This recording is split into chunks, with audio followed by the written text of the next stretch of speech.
Turkish Voice of Canada, Kanada'nın Türkçe sesinde yeniden birlikteyiz. Quebec'teyim, Montreal'de, Anjou'da. Buraya bir ödül için geldim. Bu ödül. Ama bu ödül bana verilmedi. Bu ödülü alan Econo Plus. Bu ödül Quebec'in en başarılı perakende firması ödülü. Ve arkasında Ömer Akkuş'un imzası var. Şimdi diyeceksiniz ki perakende ne satıyor? Hayatlarımızın en vazgeçilmez ihtiyacı beyaz eşya. Evet.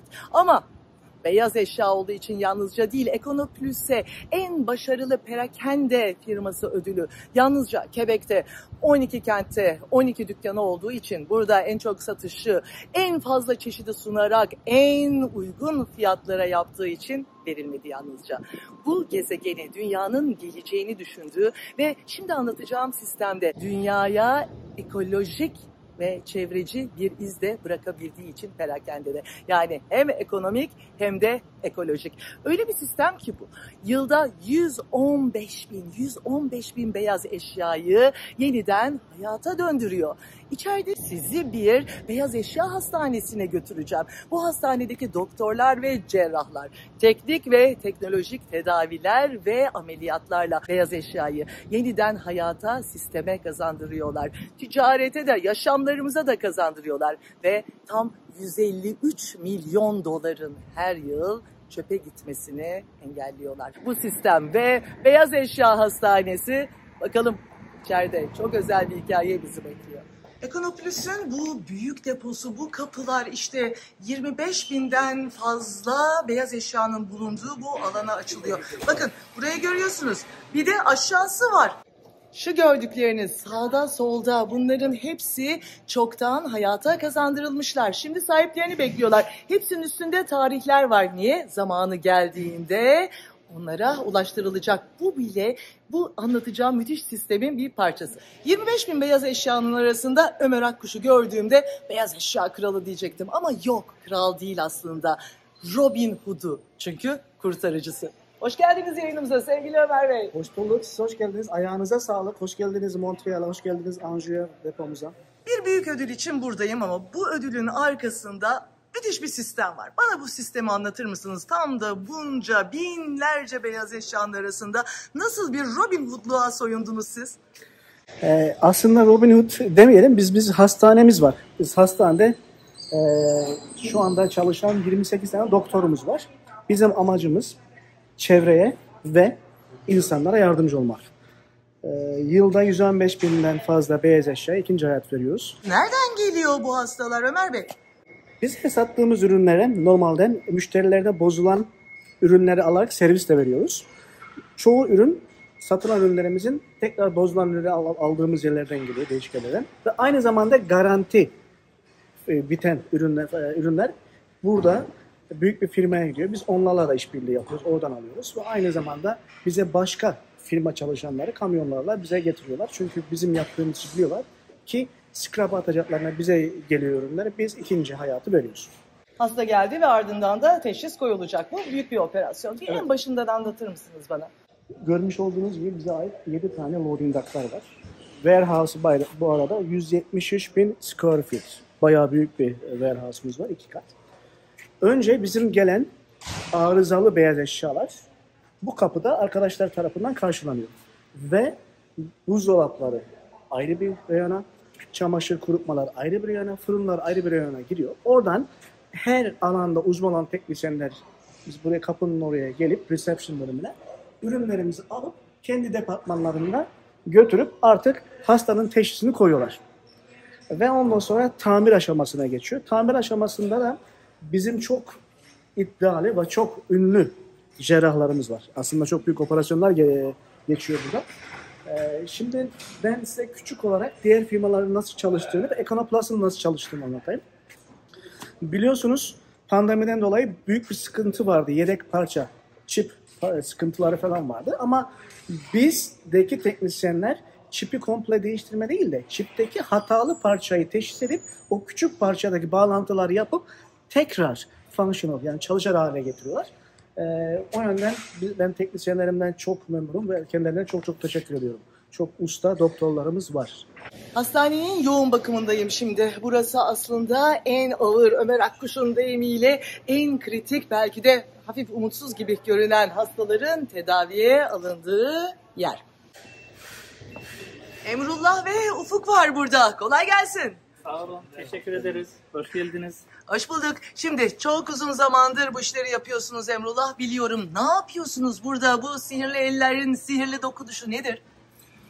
Dolabımızda defrost problemi vardı. Elektronik kartında defrost arızası vardı. Şu an defrost arızasını onardık. Şu an genel kontrol testini yapıyoruz. Sizin elinize gelmeden önce umutsuz bir vaka mıydı bu? Tabii board arızalıydı. Board arızası verdiği zaman hani board'u değiştirmesi gerekiyor. Sadece board'undan bitmiyor. Hani board değiştikten sonra tekrar takılan elektronik board kompresörle uyumlu olması gerekiyor.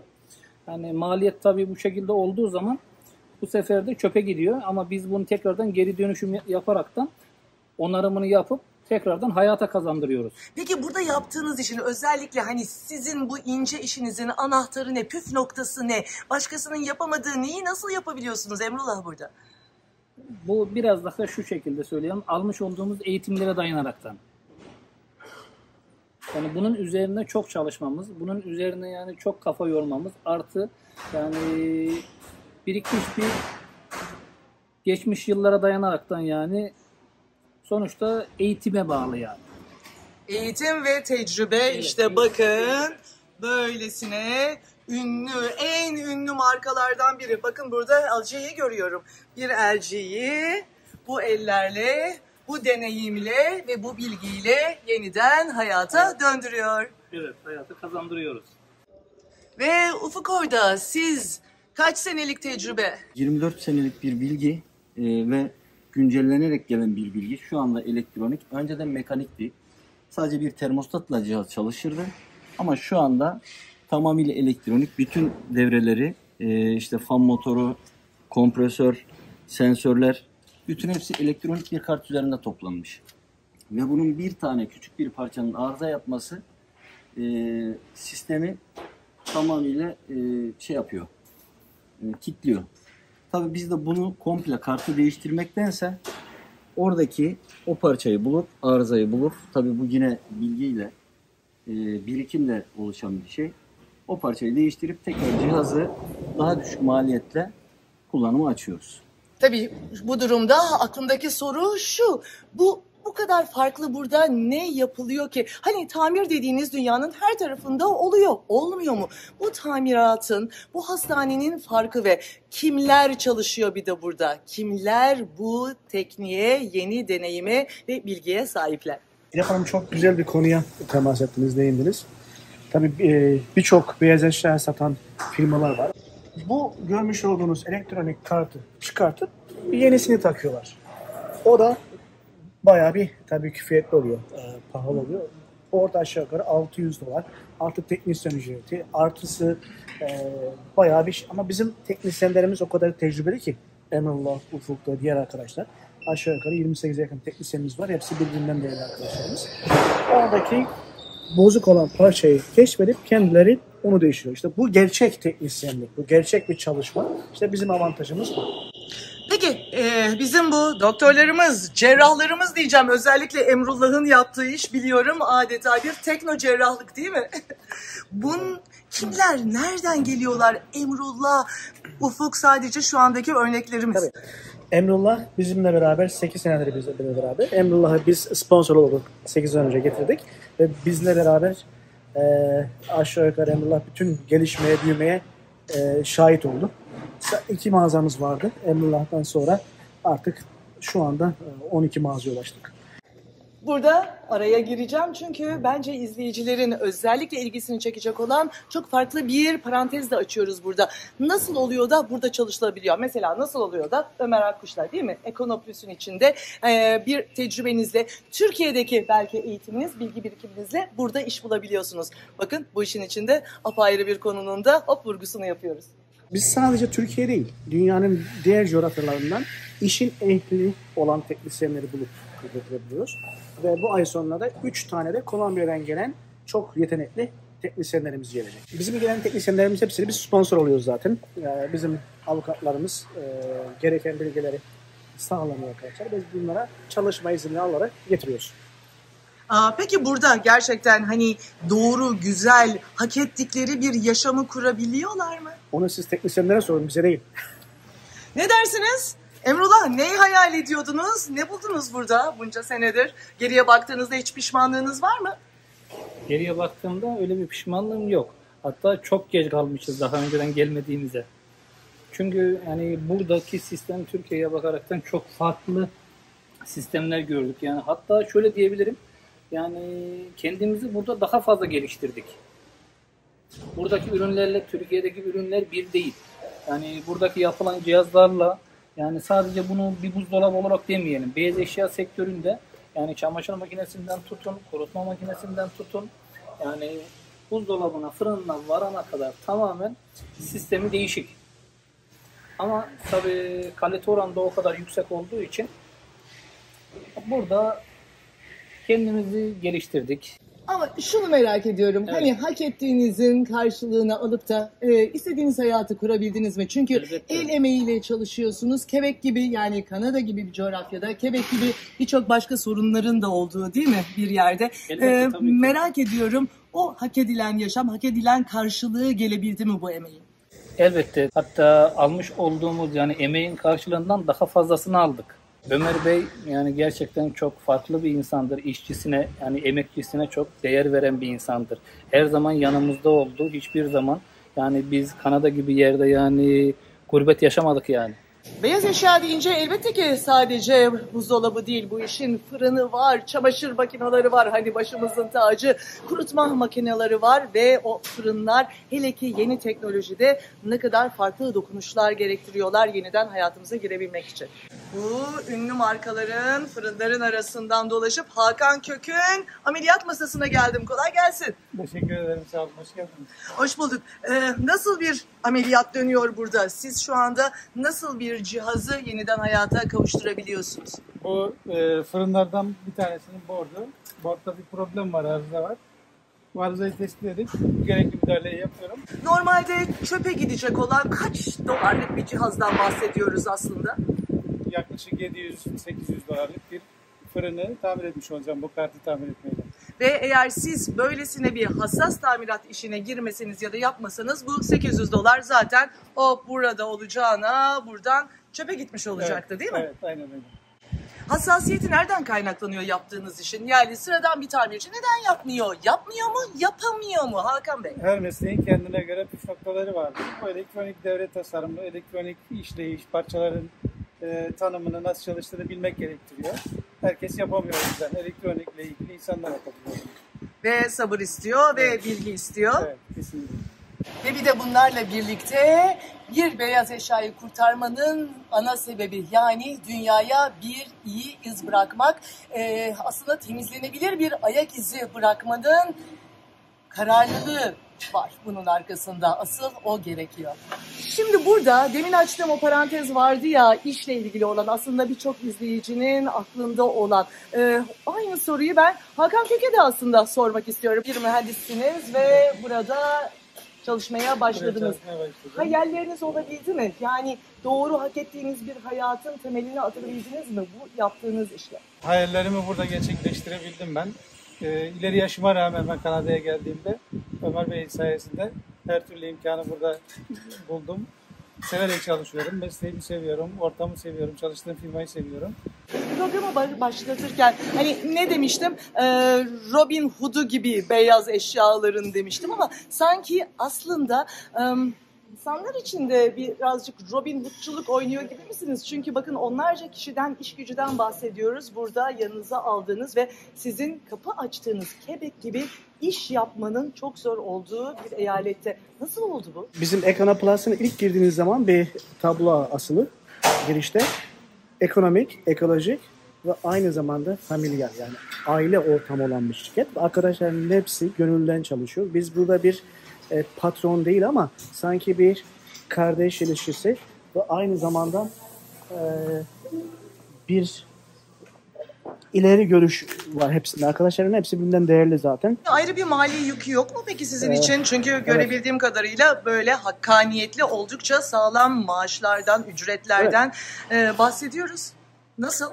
Hayır, sonuçta herkes hak ettiğini fazlasıyla alıyor. Aynı zamanda sadece biz maddi açıdan da konuşmuyoruz. Manevi olarak da bir bağlılık var. Onların en zor günlerinde, bizim en zor günlerinde biz karşılıklı birbirimize zaten destek çıkıyoruz. Ve bu arada tekrar teşekkür etmek istiyorum. Bu aldığımız Şam Commerce'daki ödül aslında bizim teknisyenlerimize gitti. Çok başarılı teknisyenlerimiz var. Tekrar onlara çok teşekkürler.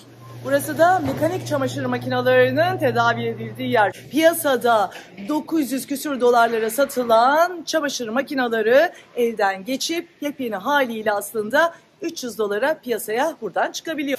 Tertemiz görüyoruz değil mi onları? Ah, temizlik işte burada. Kolay gelsin Ayten Hanım. Teşekkür ederim. Herkes gönül rahatlığıyla kullanabilsin diye tertemiz yapıyoruz. Kendimiz kullanacakmış gibi temizliyoruz.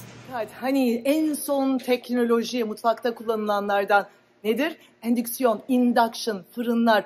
Birçoğumuzun henüz daha ne olduğunu bile bilmediği şey. İşte önce onun ne olduğunu anlatacağım burada size ve arkasından da peki ya bu son teknoloji hayallerin ötesindeki mutfak eşyası bozulduğunda neler oluyor ve acaba onu tamir etmek mümkün mü?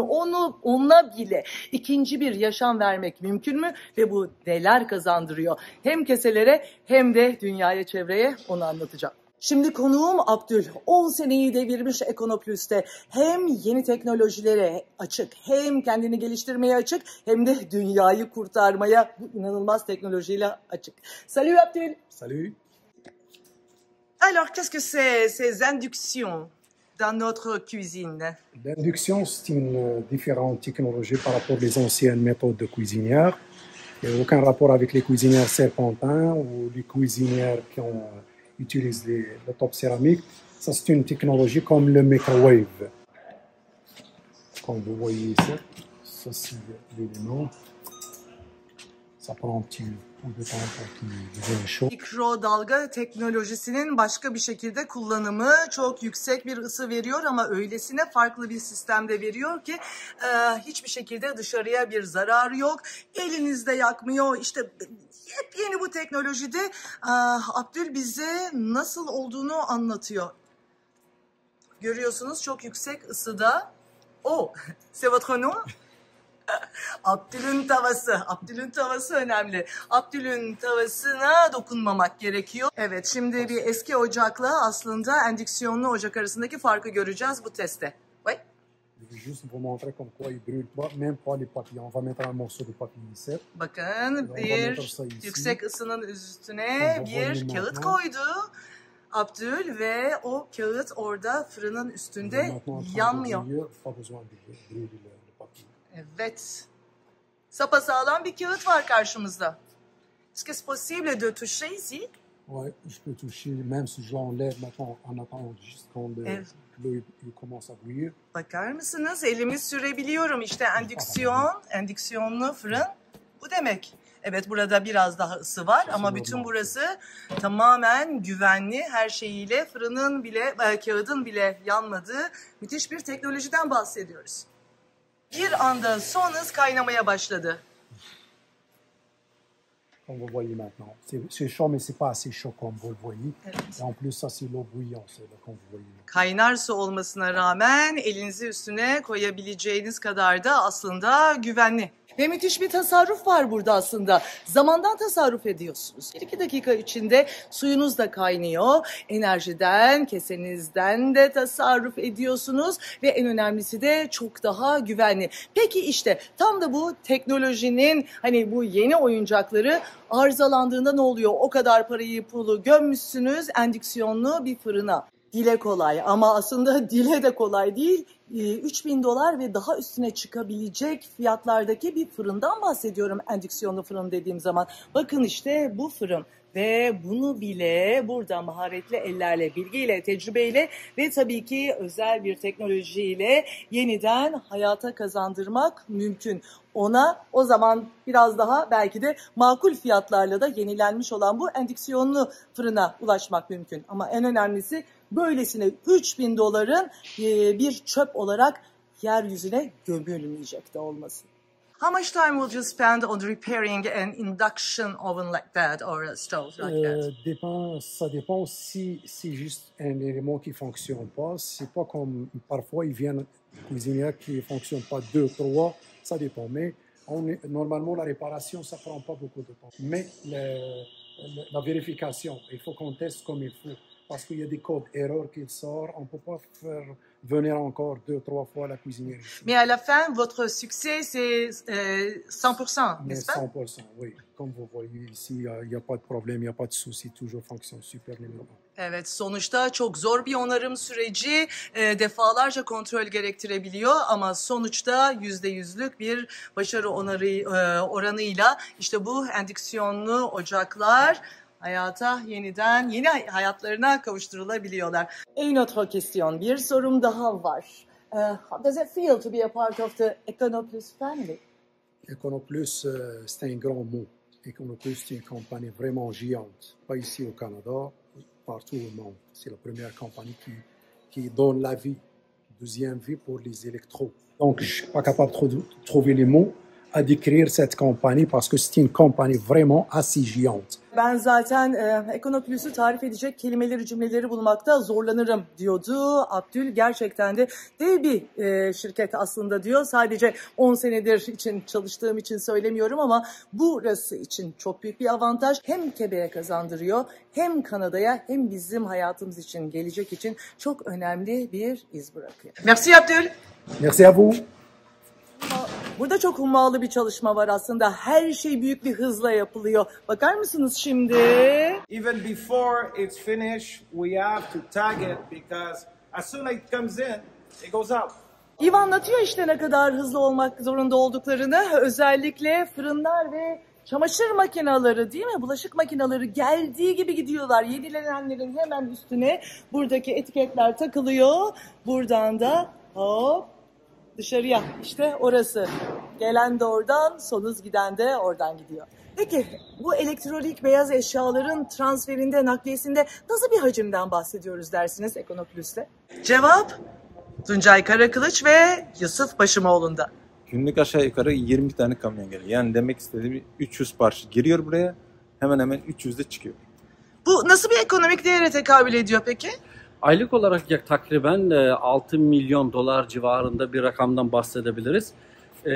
Değer olaraktan. Eğer tonaja vurduğumuz zaman da yaklaşık 400 bin ton metali tekrar geri dönüşüme çevirmiş oluyoruz. Çok sağlam bir rakam, ekonomiye taze kan. Dünyaya da can suyu aslında. Böylesine büyük bir mekan, beyaz eşya mezarlığı da olabilirdi. Ama onun yerine beyaz eşya hastanesi oluyor. Mayıs ayında biz aşağı yukarı 50 ile 70 kamyon arasında mağazalarımıza transfer gösteriyoruz. Bakın şu anda arkadaşlar kamyonları yüklüyorlar. Rush'ta da yani Temmuz ayında geçen senenin rakamını vereyim. 24 Haziran'dan 7 Temmuz'a kadar 127 kamyon mal dağıtım yapmışız, satılan ürünler. Bunların %70'i hayat bulmuş ürünler. Aynı zamanda bizim burada tabii open box ve yeniler de var. Ama en çok satılan insanların tercihi refurbish, yenilenen ürünler. Şimdi aklımdaki soru aslında, bakın bir yenileme sözünü duydunuz, bir de ikinci el diyorsunuz değil mi? Bunlar aslında kullanılmış şeyler. Ama arada bir fark var, aynı şey değil. Neden aynı şey değil? Biz neden refurbished lafını kullanıyoruz sözünü? Second hand'den farkı ne? Bunlar hani günlük hayatımızda kullandığımız kelimeler. Bu ikisi arasında çok büyük fark var.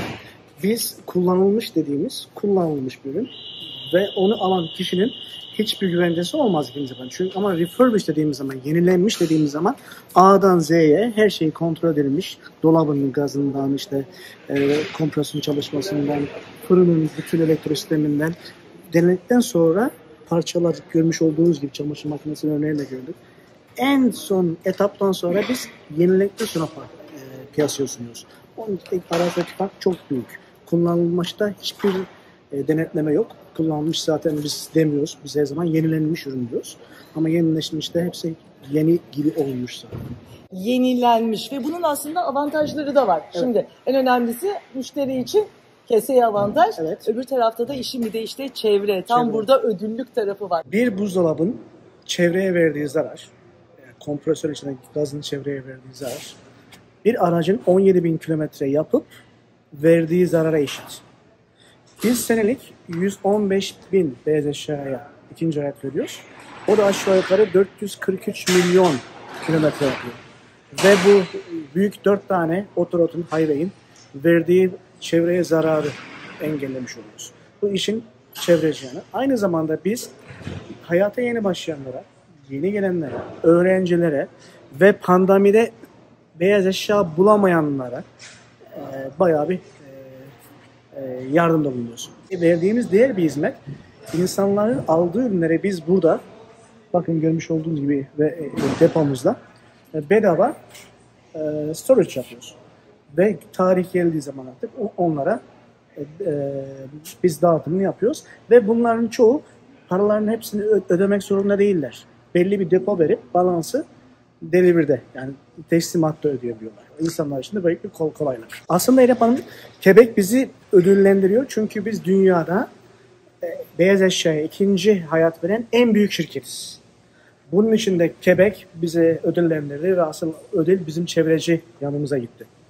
Başarı ve vizyon bu kadar büyük, yani o zaman herhalde sadece Quebec'le sınırlı kalmayacaksınız değil mi? Quebec'le sınırlı kalmayacağına ben inanıyorum. Çünkü çok yeni gelen güzel ışıklar var. Şu anda sizin kanalınızda bunu küçük bir müjde vereyim ben. Toronto'ya da yine bu şekilde bir operasyon, bir kuruluş açmayı düşünüyoruz. Quebec hükümetinin destekleriyle. Bu nasıl olacak şimdi? Yani bugün bizim aslında Quebec Investment'la küçük bir toplantımız oldu. Bize böyle bir teklifle geldiler. Çünkü çevre çok önemli. Eğer biz bu operasyonu orada yapabilirsek, aynı sistem kuruluşu, demek ki Ontario'ya da bayağı bir faydamız olacak. Hem beyaz eşyasına ikinci hayat vereceğiz. Aynı zamanda Ontario'ya yeni gelen insanlara, immigrantlara, öğrencilere ve pandemide zor beyaz eşya bulamayan kişilere de yardımcı olacak. Bu aynı zamanda yeni bir iş gücü potansiyeli de açacağınız anlamına geliyor. Tabii. Biz diyebilirim ki en azından işte bizim kaç teknisyenimiz var burada? Aşağı 28. Orada da 15-20 teknisyenimiz artı warehouse'da çalışanlar, artı biliyorsunuz bunları yerlerine düzenleyenler, temizlikçiler falan derken nereden baksanız bir 40-50 kişi daha ekmek kapısı açılmasını düşünüyoruz. Böylesine bir düzen, büyük bir hani bir zincir de var ve bir holding var bunun arkasında. Birçok şirketiniz, kuruluşunuz var. Bunun içinde özellikle Türkiye kökenli insanların çalışmasıyla ilgili ve onlara yaşam kapıları, iş kapıları açmakla ilgili bakış açınız ne? Buradaki yaklaşımınızı merak ediyorum. Çünkü bu yaklaşımları buradaki işbirlikleri ya da ortak destek mekanizmaları toplumsal yaşam adına da önemsiyorum. Evet. İlk önce girişte gördüğümüz gibi İrem Hanım, ne dedik biz? Econoplus, ekonomik, ekolojik, familia. Aynı zamanda aile ortam şekli. Yani burada çalışan arkadaşlarımızın hepsi özellikle benim birebir görüşmelerime sonra seçilmiş insanlar. Bizim değer verdiğimiz dünyanın en büyük teknisyeni olabilir, en iyisi olabilir. İşinde çok ama ince insanlığı iyi olması lazım. Ve bizim bu aile şirketi dediğimiz şeyde kendini artık ispatlaması gerekiyor. 18 şirket var ve birçok mağaza var. Ve bütün mağazalar değişik şehirlerde. Bunların hepsini güzel bir ambiyansa tutmak da o da bizim sağlam bir altyapı olduğunu, yani Econoplus çalışanlarının hem stable hem de güzel seçildiğini önemli. Başta Quebec için, arkasından Kanada için, oradan da bütün dünyaya uzanacak çok önemli bir kaygı, çevre, gelecek kaygısını böylesine önemseyen bir kuruluşun hikayesini anlamakta, takdir etmekte fayda var. Çünkü sizin hep söylediğiniz gibi hayat güzel ama güzelleştirmek bizim elimizde. Çünkü onu çöpe çevirmek de çok kolay değil mi? Tabii ki doğru. Önemli olarak bizim ona ikinci hayatı vermemiz. Evet, bu hastanenin bir de kurulu var elbette. Bu kurul işte şimdi toplantıda ne konuşuyor derseniz aslında sistemin içindeki her beyaz eşyanın geleceği, tek tek teknik, teknolojik sorunu, bu sorunlar daha iyi, daha organize bir şekilde nasıl giderilebilir? Daha fazlası nasıl yapılabilir? Ve en önemlisi tabii ki ulaşım, nakliye sorunları. Bütün bunlar içinde bakın Sağlık Kurulu harıl harıl çalışıyor. Tüm bu teknolojinin tamiratının içinde benim çok ilgimi çeken apayrı bir köşe var. Bakın, hop, burada. Ne diyeceksiniz? Şöylesine bir yazıyla karşılaştım. Antiquité allouée pour vos besoins cinématographiques. Nedir bu? Bunlar bayağı bir eski model dolaplar. Bu bir 1963 model. Bu fırına baktığımız zaman zaten bu GE'nin yani Genel Elektrik'in ilk çıkardıkları ürünler. Biz bunları artık 1970'lerde 60'ın sonlarında film veya belgesel veya dizi çeken kişilere kiralıyoruz. Ta 1960'lardan kalma ocaklar, fırınlar, bakın şunlara. Şunlara bakar mısınız? Ama bunlar artık evlerde kullanılmıyorlar. Onun yerine bu burada adeta bir sergideler Ömer Bey. Evet, yani aslında Ekonoplas'ın sanata da bir katkısı var. Çünkü sinema, çekim işlerinizde gelin dekor olarak bunları kullanın. Bakın buradaki hani General Electric bu kaç senelik? Sizden almak istemediler mi yoksa? Evet, bu ikisine bize $18.000 verdiler. Çünkü ilk çıkardıkları ürünler. General Electric, evet biz vermedik. Ve bu aynı zamanda hepsi çalışır durumda. Çalışıyorlar yani. Satılık değildir. Buraya gelen birçok müşteri var. Yani, public'e de açık bir yer. Çoğu gören kişiler kendi evlerine de almak istediler zaten. Ama yok. Bunlar bizim satılık olmayan sadece sinema veya işte belgesel veya dizi çekimlerine biz kiralıyoruz.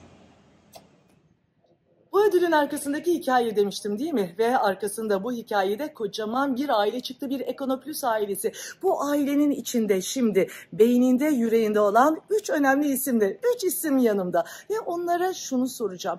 Bir fark yaratmak, Ekonoplus'le yaratılan farkın içinde olmak nasıl bir duygu? Ve bu ödül onların eline geçtiğinde ne hissettirdi acaba onlara? So, Carolina, I'll start with you because you were the one who was holding that award in your hands. How did that feel? Yes, thank you. It was amazing. We worked really hard to get where we are today. And we were very proud of our whole team. So here is a family, Econoplas. We care about everybody. We know everyone. We care about the environment, but we care about people. So this is for everyone. Thank you. Mesut Bey? Biz Ekonoplis olarak bunu almak için çok uğraştığımızı ve hak ettiğimizi, kendi kendimizi ve bütün işçilerimizi hak ettiğimizi inanıyorum. Alors, c'est à vous, Alex. Econoplis est une compagnie vraiment familiale et unique dans son genre. Et on a plus de 10 succursales partout à travers le Québec et nous sommes à l'international aussi. Et on a travaillé extrêmement fort pour être rendu où c'est qu'on est rendu aujourd'hui. Anju da beni bahar dalları yolcu ediyor. Baksanıza. Geldiğime değdi ama değil mi? Bir insan dokunur, dokunduğu insan değişir, dokunduğu kent değişir, bölge değişir, ülke değişir. Dokunduğunda bir insan, dünya da değişir. İşte Turkish Voice of Canada'da, Kanada'nın Türkçe sesinde yine böylesine bir öyküye tanıklık yaptınız bugün. Yeniden görüşünceye kadar esen kalın, sağlıcakla kalın.